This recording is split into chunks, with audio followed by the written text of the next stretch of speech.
And once again, I want to thank you, Nikita Ponda, for joining me on this installment of JT, the LA Storyteller podcast.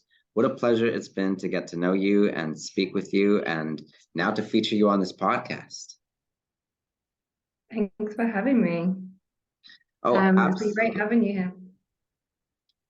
I've really enjoyed my time with Refugees Welcome. Shout out to Refugees Welcome, which has connected us, and which is just a fun organization that more listeners are going to learn about today after our discussion. So why don't we begin by having you introduce yourself? You can tell me your name and your role or occupation, and then where you are with Refugees Welcome, what you are usually up to with Refugees Welcome, that is. Okay, so hi, I'm Nikita Ponda. My occupation, actually, I'm a pharmacist. I trained as a pharmacist with a specialty in cancer. So I worked a few years in cancer hospitals in London. And now I work remotely as a pharmacist, which is quite unusual. So I work for a charity that works with patients with skin cancer. So I'm kind of a patient advocate. So I write patient information, how they can get access to treatment and clinical trials, kind of empowering them with information about their condition and how they can cope with it. And I work quite flexibly. My hours are quite flexible, so that gives me the freedom to volunteer with Welcome. So my role in Refugees Welcome, originally I was a link person, a vínculo, which is the person that is the reference between the refugee and the person that offers their house in Refugees Welcome. So you kind of accompany them in their journey, in their co-living experience. And I also organize events for Refugees Welcome. So their philosophy is the welcoming culture, and my philosophy has always been we need more community. So the idea of the events that I organize is to create a network for the displaced people or refugees that are part of our organization. But we join the people that offer their houses, the refugees, the volunteers, the people that work for Refugees Welcome, and we do kind of outings, cultural events. We'll go to the cinema on the beach. We'll go to museums. I think the first weekend of every month they're free. We try and do that sometimes. We sometimes get tickets, really cheap tickets to dance or theatre. So that's kind of my role, and it's to kind of bring everyone together, keep everyone kind of as a community within Refugees Welcome. So you're almost a community liaison then. You sort of just bring different people who are a part of the organization together for culture, for outings, for conversation and time together. Yeah, that's the idea. I mean, we have our social worker as well, who works Refugees Welcome, who's amazing. So she keeps contact with everyone all the time, constantly. But my role's more the fun side, I guess, like the more informal side of it. So I kind of support her when we do events, to bring everyone together. And I love it because I work remotely. I don't have my team, I don't have my community that I work with every day. So it's kind of given me that community in Barcelona, which is great.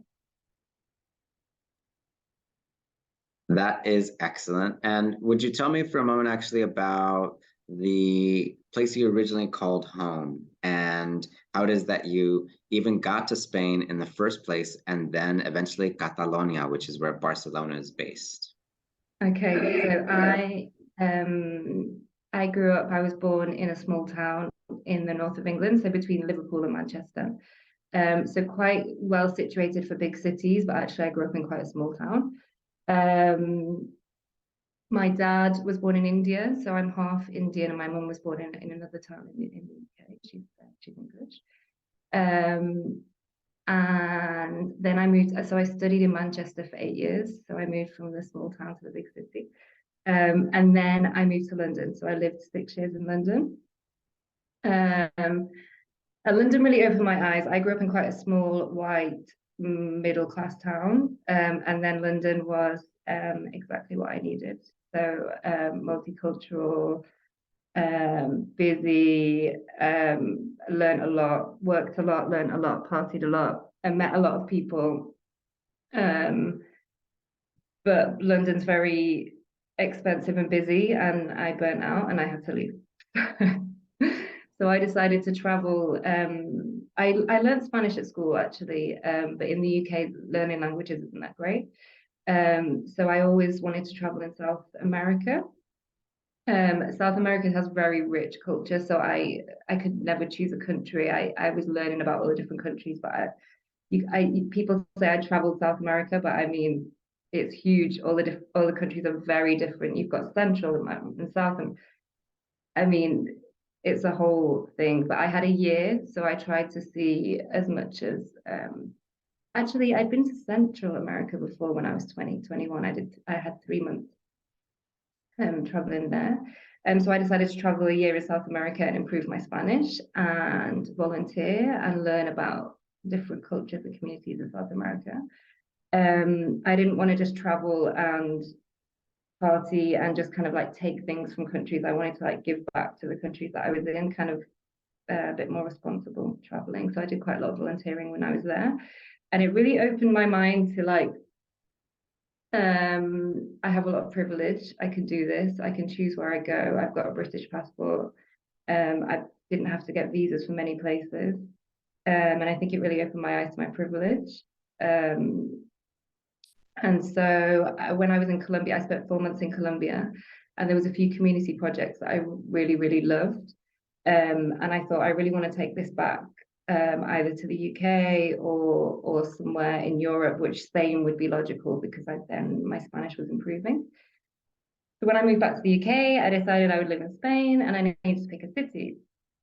And I was between Seville, Madrid, and Barcelona was actually third on my list, to be honest. I'd been to Barcelona when I was younger. I found it quite touristy. I never imagined myself living here.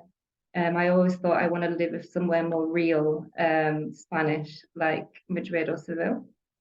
So I tried living in Sevilla, and I was there for 3-4 months. I worked as a nanny, as an au pair for a couple of young girls.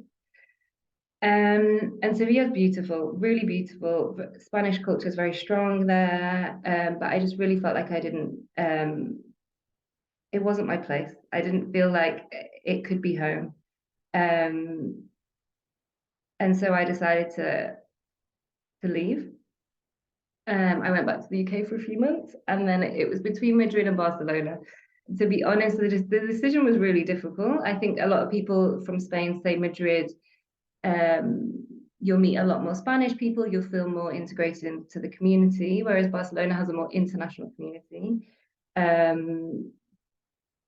decided to try Barcelona. I realized from living in Seville that actually I'm not Spanish. No matter how much I want to integrate into the Spanish culture, it's nice to also have quite an international community. So I decided to move to Barcelona. That's how I ended up here. So still learning Spanish. My Spanish wasn't great when I arrived. This was 4.5 years ago. Yeah, still learning Spanish, and obviously next on my list is to learn Catalan. Wow. Okay, that's quite the task, but I don't see why not. And hey, I'm still learning Spanish too, even though I've got this very special relation to the language, being Latin American, but having grown up in the US and in LA, where we speak Spanglish, not Castellano, as they do here and such. So I very much can feel that with you. I very much can register that with you. And when you call it Barcelona this international city, I also very much agree that you've got a little bit of everything and everyone here, and it's really lovely. It's more than what the sort of tourist destination or the tourist postcard might indicate about the city. There's a lot more diversity than the sort of pamphlets might let on, if you will. So I really appreciate that note as well.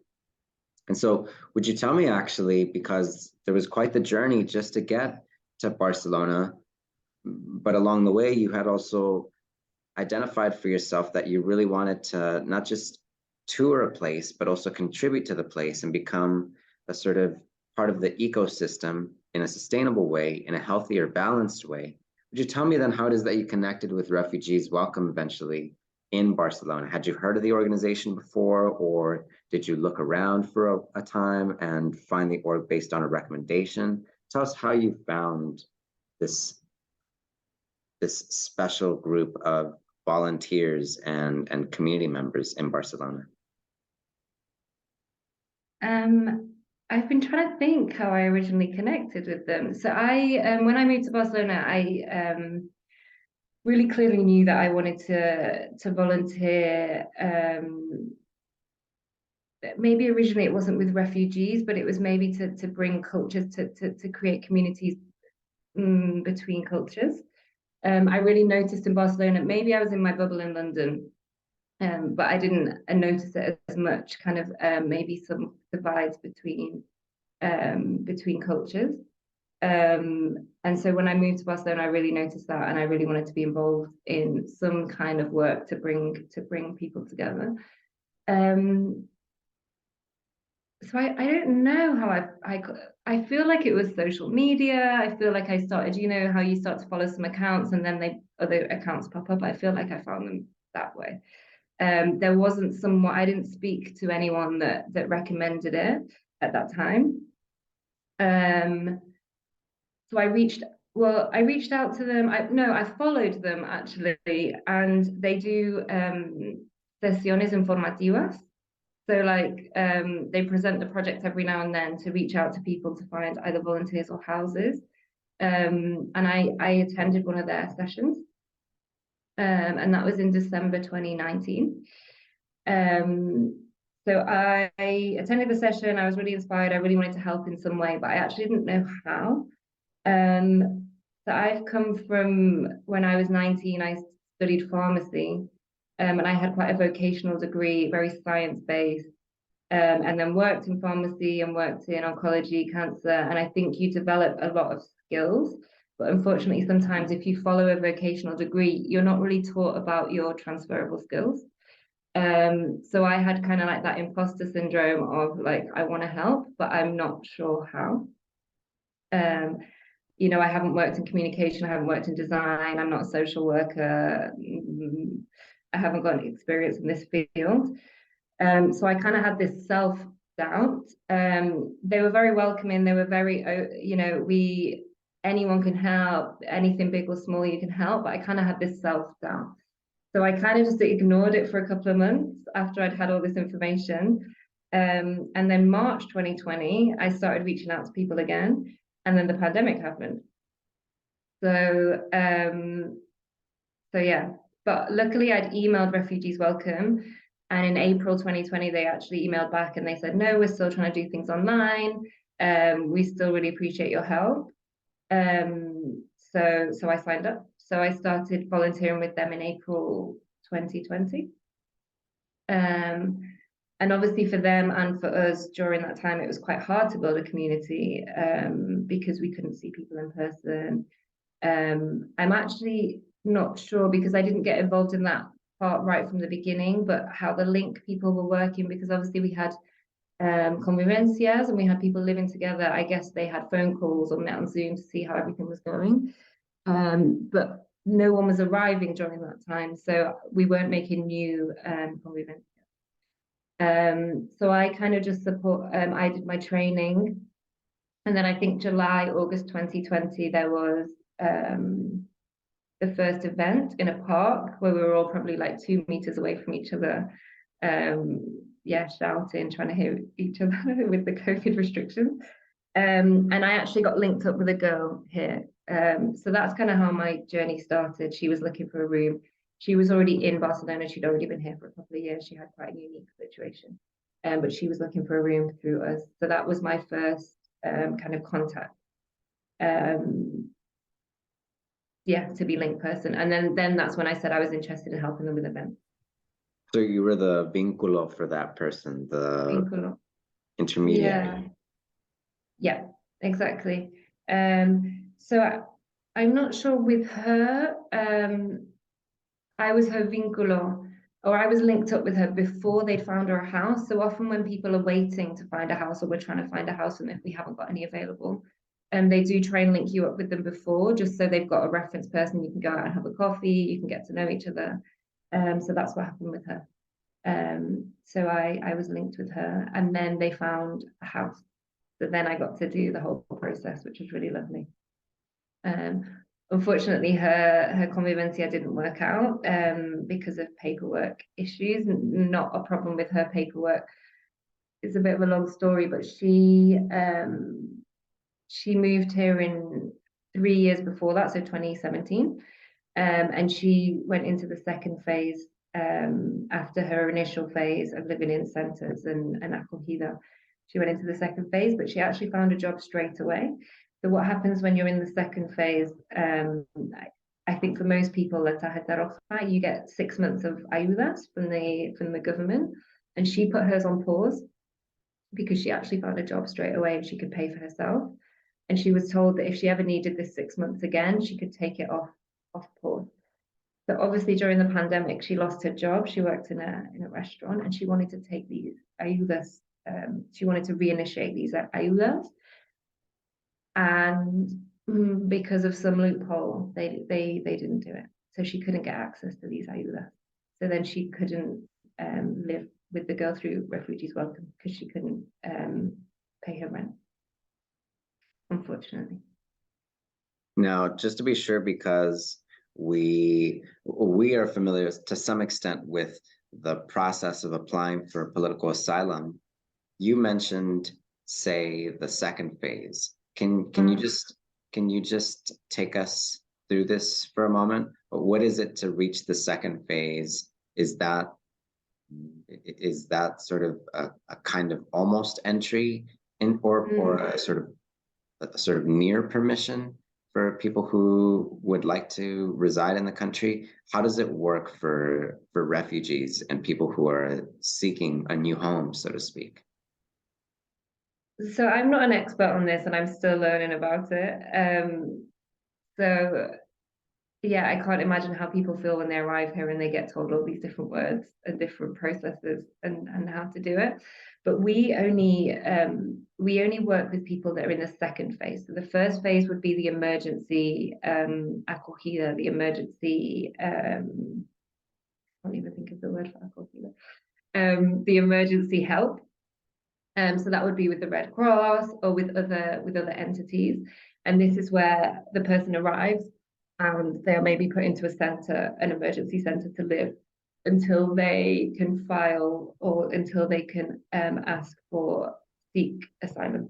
Yeah, and just to be sure, that's what Richard Lama spoke about with us during our conversation, was exactly that, living at a Red Cross center for an extended amount of time as he learned about the very application for political asylum. Yeah, so this is interesting because I only found that out recently about Richard. There's different ways of seeking asylum or to have international protection, which again I get really confused about. But if you seek, I might get this the wrong way around, but the way around Richard did it was so he's able to visit to go back to his country. Whereas if you ask for asylum in a different way, it means you can't ever, or you can't travel back to where to your original country. What Richard noted with me was that he had to renounce citizenship. So so that could certainly complicate the process of they visiting. Ask you to. Yes, because he renounced his citizenship to then enter the second phase or so. And I imagine that complicated the process of him visiting Guinea for some time, but eventually he was able to visit his family. So just a note in terms of at least how it's gone for someone we know, one of the people we've worked with. So I think you have to wait. So if you renounce your citizenship, which I think another person that we work with at the moment's done that, I think you have to wait 3 years, and then you can get your Spanish citizenship, I presume, which then allows you to travel. Because you can get a refugee passport, which allows you to travel within the Schengen, because we're in Europe. But going back to the second phase is when you've put in your application for asylum, and this process can take up to 2 years, I think, for a decision whether you can remain or whether you have to leave. So it's still quite an uncertain time. So even though you've got this tarjeta roja, and you get 6 months of help from the government, and this is, I think now it's probably changed a little bit, but between 500 and something, maximum 600 euros a month, and that's for rent and food. So if you think in a city, a rapidly growing city like Barcelona, where rent prices are going up and up and up, maximum 350 euros a month for a room is pretty difficult. So our kind of refugees welcome, what we want to do when people are in that phase, we want to make sure that they have kind of a support system to allow them to find a room, which then in turn will hopefully give them the space and security to then find a job. That's kind of our tagline, our kind of to create this welcoming culture, for inclusion into the city, but also we say minimum 6 months for our contract, because that's the time we think. I mean, 6 months goes so fast, we've seen it so many times, but we think minimum 6 months to feel at home, to feel settled. Kind of a vicious circle we see with people, like if you don't have a job, you can't rent a flat. There's racism in Europe when you're renting a flat. They hear your accent, they see your name, and they say, sorry, the room's already gone, you know? So we're kind of giving that opportunity to level the playing field, as you were, and to give them this safe space, this home, to then hopefully find a job and kind of settle into their life in the city. So yeah, the reason why we don't take people in the first phase is because because of the agreements we've got. We get funding from the city council, so it's because of the type of agreement we've got, but also there's enough organizations that already do that. So we feel like there needs to be an organization that supports people when you're like, okay, you're done, we've given you this refuge for the emergency, and now you can go out and be part of the city. And we feel like they still need a little bit more support to live in the city. Yeah, it's a really important distinction, because it essentially notes that the program Refugees Welcome is overseeing is not a government-sponsored program per se. It's a program in which the organization is connecting with private room, say, leaseholders or landlords, so to speak, who are then still compensated for the room, given the support, the monthly stipend that people in the second phase of their application for political asylum receive. So it's a matter of still dealing with this private market, so to speak, using a small portion of government funding, but it's not that the organization is just placing people into government housing, actually, exactly. which is a key distinction for quite a number of folks. Yeah, so we actually have an international network. So Refugees Welcome is in quite a lot of other countries. And we had a meeting recently, so it was in Vienna. There's a Refugees Welcome in Austria.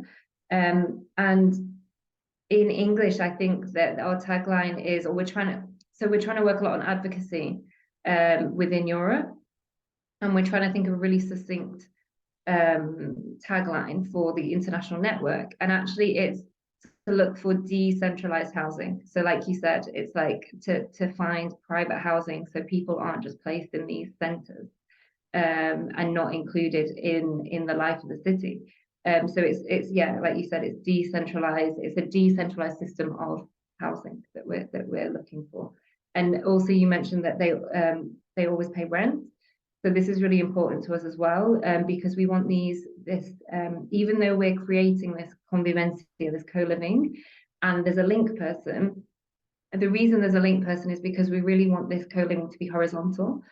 So even though there probably is a slight hierarchy whenever you rent a flat from anyone, because they own the flat and you're the person that rents the flat. But we don't want it to be this acogida, you're a refugee and we're taking you in. Like, we just want it to be, you're part of the city, you're renting a flat. And we always talk about this horizontalidad, like horizontalness. And that's really important to us. And that's why there is a link person. So basically, when the refugee or displaced person moves into the flat, we just want them to be flatmates. We want them to enjoy the life of the flat. But if they've got any concerns, for example, they're still in this process and there's a lot of bureaucracy around this and they need to go to appointments and things, and they can come to us rather than asking their flatmate or who they live with, to kind of give it a bit more of that enjoyment of living together. Yeah, not to mention bandwidth and a little bit of a network, because that's how you begin to acclimate in a city. Now, to be certain, a slight data point that I really want to get out there, a key data point that I really want to get out there, is that Refugees Welcome sites having found housing for at least 141 people in Spain, 79 of them in Catalonia, or in the vicinity of Barcelona. And so I want to ask you a little bit about that statistic. I want to ask you your opinion on why Barcelona or Catalonia seems to be more suitable for immigrants and refugees, more welcoming, more open to the idea of convivencia or coexisting together.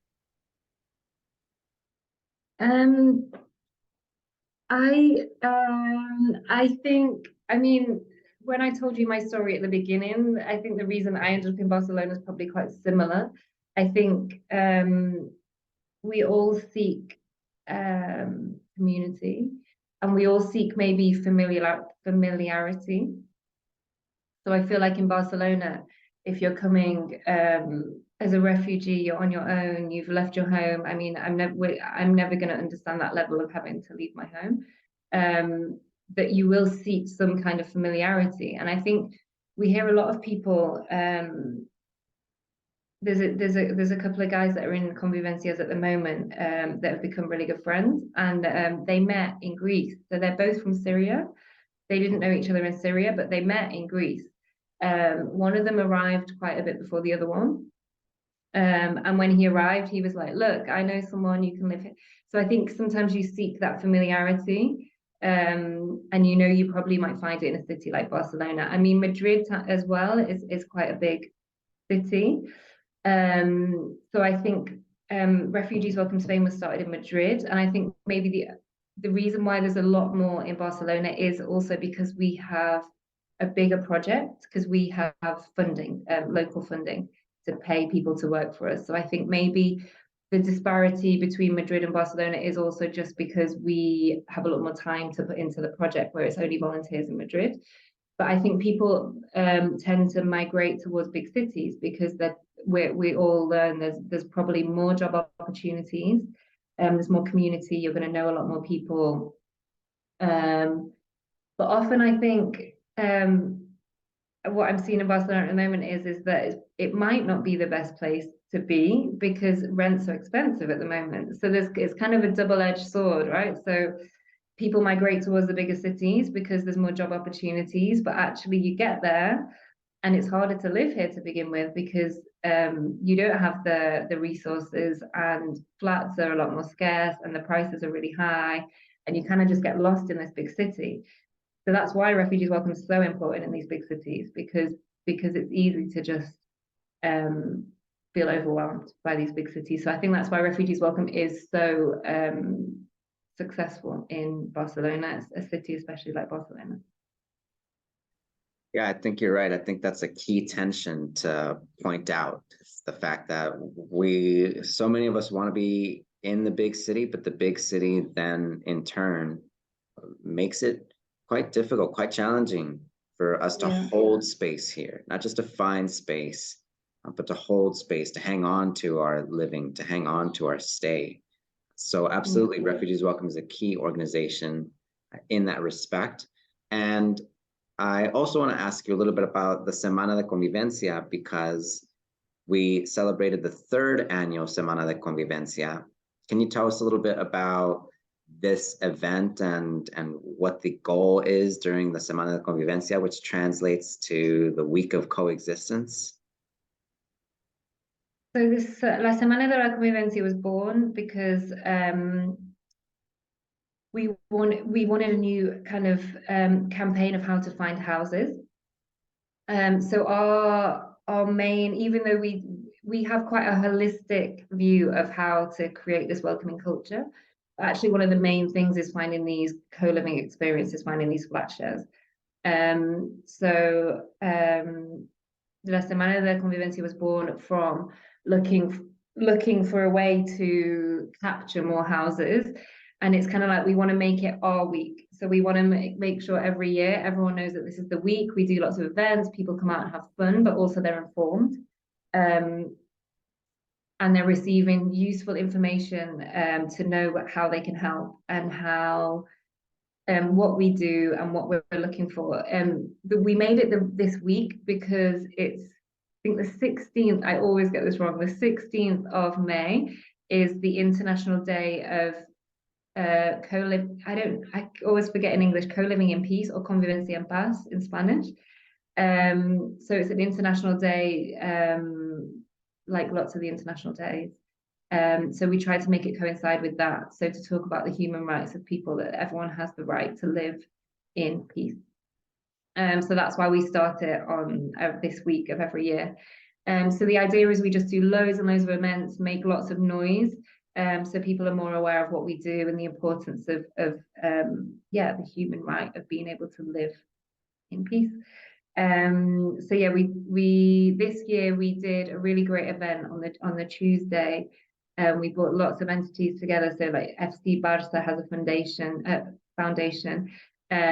ACNUR, which in English, I always get this wrong as well, UNHCR, so the United Nations Refugee Organization, and lots of other entities. And this year it was focused on sport. So it's the importance of sport for the inclusion in a society or in a city, and how sport can bring people together, or it can empower people. One of the sport events it wasn't competitive sport, but it's kind of like team building sport. So it's playing games of how you can achieve something in a team. So yeah, lots of entities came and spoke, and it was super inspiring. It was really nice to kind of bring all these people together. And then the Saturday we did like a party in the local neighborhood with lots of games and a dance class. And last week again, so it's a week, but sometimes it extends more than a week because of dates. One of the local climbing centers offered a free workshop to anyone that wanted to go.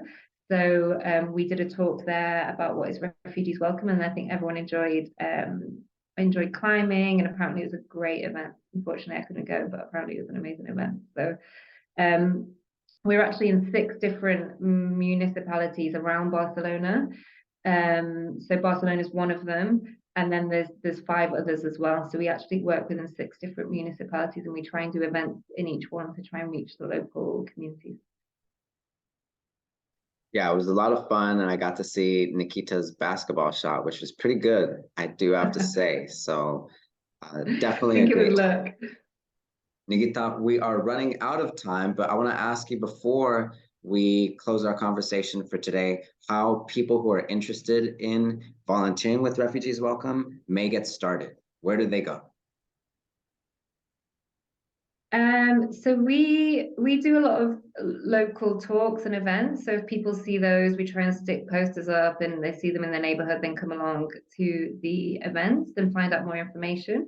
We do a lot of social events as well, and anyone's welcome. So they can come along and see if they like the vibe and if they want to be part of it.